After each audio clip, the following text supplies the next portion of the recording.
Panawagan po ito sa DPWH Secretary na si Ginoong Vince Dizon.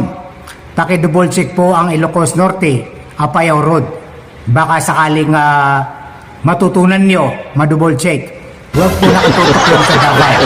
Dito tayo ngayon sa kilometer 0490 ng Apayao Ilocos Norte Road, no?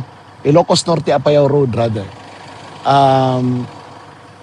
Ito ay isang project ng DPWH ng Ilocos Norte First Engineering District.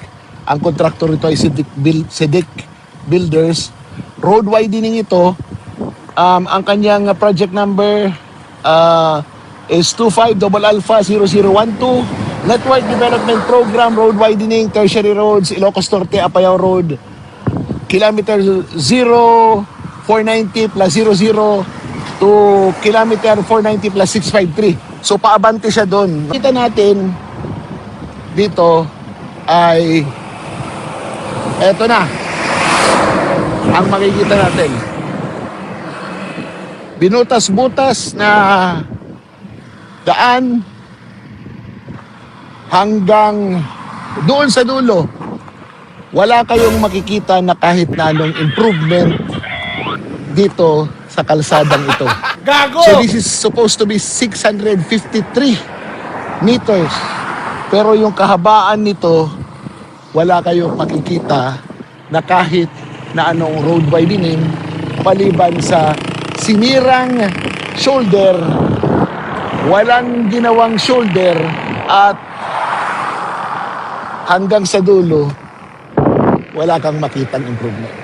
So, paano? Ilocos Norte ito. Sinasabi ni Congressman Sandro Marcos na wala daw dito ghost project. Ano ito? Hindi ba ito ghost project? Alam nyo, kung ako yung tatanungin tungkol sa pagbisita dito ng ICI, dinaanan nila ito eh. Makikita nila ito eh. Bakit di man lang nila binabaan at tinanong?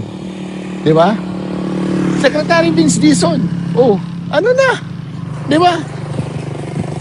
Ordinaryo akong Pilipino. Fina-fact check kita. Ayan. Tingnan nyo. Oh, wala man lang improvement. Sana po ay matutukan nyo din ang Ilocos Norte.